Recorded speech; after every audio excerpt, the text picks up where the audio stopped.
You can look, Bernie, but you can't touch. All the latest tech we can't wait to get our hands on. Tech Tuesday with Ryan Shinkle on Acadiana's Morning News. The inaugural edition. Notice I didn't say first annual. It's a personal pet peeve of mine. Yes, that is annoying. And I guess it wouldn't be annual anyway because it's going to be weekly. Yeah, once a year seems like. Once a year, it just doesn't seem like it'd be enough. Technology I agree moves with that. a little bit faster than It does indeed, yes. Good morning to Ryan Shinkle joining us for the first Tech Tuesday. The Shinkle is in the house. Shink is here. The Shink. Good morning. How's it Good going? morning. Fantastic. How are y'all? So we started kicking the cans, kicking this idea around at a Christmas party. Okay? Mm-hmm. There might have been cocktails. There might not have been. There might have been ugly sweaters. There might not have been. You can neither confirm nor deny. Yeah. And it didn't, and it's just been marinating. How are we going to do this? Mm-hmm. Ryan's a techie guy, but he's not a megabytes, not a nerd. gigabytes, beats per second type guy. Right. Okay. He's just a user. He's a user of the technology. To people like me. Yes. So we said, you know what? We need to do a Tech Tuesday feature because last week you had to pay me for something and said, I'll pay you on Venmo. And I literally did the pug head. Like, what is that? And so that's where I want to start. We're eventually going to get to the big Apple announcement that happened yesterday, what it means for technology. But let's talk about some of these payment apps because I know a lot of people are worried about privacy when it comes to, here you go, here's an app, and you're going to link your bank account to it. That's going to freak some people out. Sure. Tell us about Venmo. So Venmo is an app that lives within your phone, or computer, internet, right? But most of us use it as an app on the iPhone or Android phone. They made a big first step in working through iMessage. So there's an iMessage app for Venmo. So I can pull up, just like I'm going to text Rob, I choose Venmo from that drawer of apps you have on your iPhone, put in $25, hit send. All you have to do is receive it on the other end. You press accept. That's right. They tout end-to-end encryption. Yeah. That they're not going to get access to the bank account. And in fact, you don't give them access to your bank account. When you receive the money within the Venmo ecosystem, you then have to log in and push it out to your checking account. You help so it along. they can't pull. You have to push. Okay. So the other aspect of it is it is a little bit social because when I log on, That's right. I see everything. When I find you as my contact, I see everything you've paid someone for. But only if you want to. Does that make you feel weird? Because it makes me feel weird. Like I'm looking at your bedside table drawer. That's a good way to describe truthfully, it, though. it really does. Because do you really want to know that much? That makes me feel weird. Well, I'm just saying it's weird. Shinkle was fine. Now he's not. I was very comfortable. No, but I'm just saying, it's like looking at, But you can choose to be public or private. Okay. And I think even within each transaction. Yeah. So, but it's like, I know I can see all my contacts, okay? Like a Facebook feed. And I see this one paid this one for groceries. Yeah. This one, it doesn't say the amount, but I think the amount would be your key piece of information. Yeah, I think that's right. Just because, it would just kind of add to the whole thing. Yeah, I think that's right. I'm not a big fan of that. I guess mine's public, evidently. It's public, yes. But I would prefer a little Pretty more. boring, though, I will say. Yeah, it's not very exciting. No. Phone bill, Garth tickets. Yes, Garth Pretty tickets. innocuous. Okay, and how is this related to PayPal? Is it some kind of way like PayPal? It seems like it. I believe PayPal owns them. Okay. I think they're owned by PayPal. Okay. I don't know that for sure. On the next annual edition of this on the next program, annual, the second annual. I'll be ready for that. Okay. So let's. It doesn't matter because they just died yesterday. Yeah. Okay. So Apple had their big worldwide developers conference. That's right. Which is something that all the major networks air, usually chunks of. You can stream it online, of course. You can watch it as it happens. It's always a big Silicon Valley production with zero production value because it's always just a black screen behind them. Right, just a slide deck, more or less, a few demos, yeah. What came out of yesterday? What is going to change my life this year? Well, so quite a bit. Okay. Starting with, we're talking about Venmo. Apple's going right after them. So they've taken, of course, you're familiar with Apple Pay. Pay in store, pay online with Hey, your at the thumb. Coke machine. At the Coke machine. Yeah. Which actually came in handy. Last week, I went to my brother's high school graduation. Okay. I had no cash on me, but I was able to get waters for the whole family from the Coke machine. It's the best. Yeah. Look, you can do it right out here.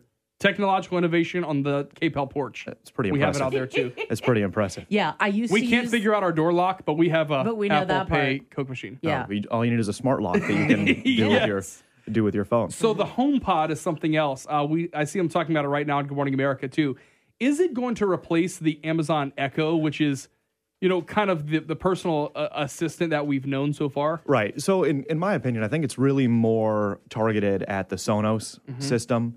When you look at what the functionality is and the price point at $350 per unit, I think it's more targeted toward the Sonos. You can get the Echo for $180 and the Dot for I think 50 or something like that, right?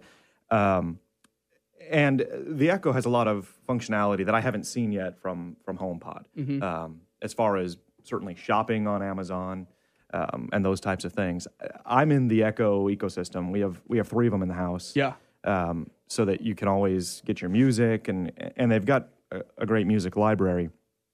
What this thing is trying to do, I think, is they really presented it more about the music. Like a speaker. A good speaker. Right. More as a really good Because see, I'm speaker. a Sonos guy. I'm not an Amazon Echo. I'm a Sonos 3 guy. And the Echo doesn't sound bad. And I think the difficulty is you can take one of those $50 Dots and plug it into a nice high-end speaker, either Bluetooth or an auxiliary cord, and get really nice music quality out of it. And the Amazon Music Library is big. In fact, has some artists that you can't get Garth on Apple Music. Correct. Right? Yep. But you can through the Amazon Music service. Oh, Okay, let's take a quick break right now. I know with all these new apps, there's always concerns about privacy, especially with the Amazon Echo. Do you really want everyone listening to everything you're saying in your house? That's the obvious concern. We're going to get your answer for it next when we continue with Tech Tuesday, the first annual edition. Your tech needs solved. Call the show at 232-1542. Tech Tuesday with Ryan Shinkle. Live now. 7:52 we're back to wrap up the inaugural edition of Tech Tuesday here on Acadiana's Morning News. So privacy, obviously a big issue for a lot of folks that are listening. And the Amazon Echo, there are several viral videos that are going around where you ask the Echo, hey, Alexa, what's the NSA? Hey, whatever. And it freaks out. Now, it's probably programmed to do that, but it's great because it's totally freaking people out. Right.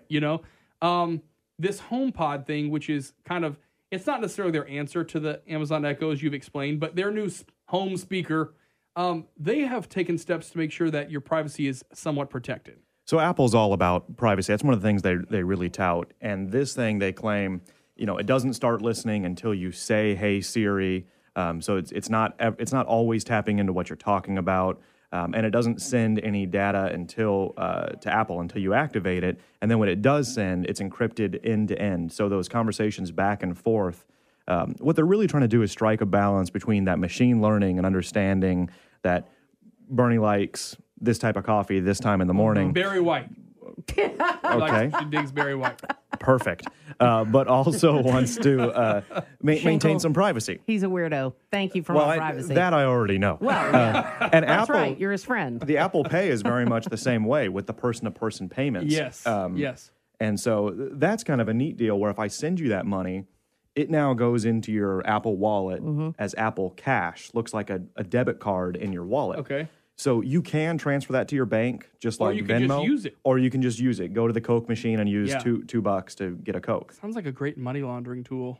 I think so. I mean, where's that money? It's in my Apple Pay wallet. That's exactly right. I love it. And it stays. Sounds like some great secret money. So it'll stay there until you do something with it. That's it. Private and encrypted. Interesting. Okay, so I know everyone, for lack of a better term, complains every time they have to update their iPhone. Yeah. We do know that new software or a new OS was unveiled. iOS 11. Is that something we're gonna have to do if you're an iPhone user? Well, you not have to, but you really want to. And one of the real advantages you have as an iPhone user is these new OSs come out and most people update to them. And the reason that matters to you as the user is developers want to continue to make great content for your phone because they showed the numbers. Something like 80% of people who are carrying an iPhone are running iOS 10. You compare that to Android, and the latest version of Android, it's less than 10% of people have upgraded. Okay. So if you're a developer, you want to put your efforts more into the ecosystem where you're going to be able to use the newest technologies and the biggest and best stuff. So iOS 11 was announced yesterday, which has a number of neat improvements. And, nothing is really revolutionary at this point. It's more evolutionary. It's improvements to what they've already done. They're improving the iMessage apps with some new apps in there and new ways to launch them and even suggestions. So if Bernie texts you, you owe me $20, in your predictive text, an Apple Pay logo will automatically pop up. You click on it, and it's going to have the 20 ready to go. All you do is press send. That's what I was talking about the other day. That's great. Here's the problem with Bernie and I, though. Okay. Yeah. No. What's the problem? Bernie and I, we're like two toddlers on the schoolyard. Okay. And if you would see Bernie and I's text back and forth to each other, there's no way it could predict what's going to happen and next. if it doesn't predict it, I'm worried about sometimes it's her Bitmoji dressed up like a slice of bacon. I mean, just randomly, late at night. Yeah. Last night, what did I get? We even sometimes tell each other good night. What did I get last night? Namaste. Bitmoji. Well, that's kind of nice. Yeah. I was thinking peaceful thoughts while we were having a conversation about Clay Higgins. I think I've used that one. So lots of namaste needed for there. A lot of us, especially with kids, what we use this thing for is pictures. Yes. And the live photos was a big improvement that came out in iOS 10. One of the complaints I've had about that, and you know what it is when you have a toddler, I have this beautiful little boy, and he'll come and smile for a picture, and I'll click it, and by that time, he's closed his eyes or he's turned his head the other way. Yeah. So iOS 11 is going to introduce the ability to edit those live photos. I've been waiting for that. I know. So you can choose the best one in there to be the photo. This is big for pet owners, too. Oh, pet absolutely. owners. Okay, because you always hold the live and you're like, but I want one frame before. Yes. That's it. And you always get it when they've turned their little heads and they got the devil eyes. That's right. Yeah. So and if you're a pug owner, then you get that perfect little pug head tilt. Yes. And by the time it takes tilt. the picture, it's gone or he's moved on to something else. All right, Ryan, it's been a great inaugural edition. Fun. I've enjoyed it. Thanks for having me on. I want to talk a little bit more about privacy. We had a big conversation about online privacy and identity theft yesterday in the office. And in my guess or prediction is that one day we're all just going to have a LifeLock or something to that extent just because we are so active online, Apple Pay and different things like that. Yep. We'll talk about that, different options you have about that next week. And also, can we dive into the cloud? Like, can we just... Even if we don't totally get into it, can we just reach up and touch the cloud? Yes. Get a little Cloud 101. Because I'm still confused where the cloud is, why it has my stuff, why the cloud's not big enough to hold any more stuff, you know. We will definitely get a call from somebody who needs help finding their cloud. Ryan Shinkle. Help, I've lost my cloud. From Cloud9, joining us for Tech Tuesday, back next week.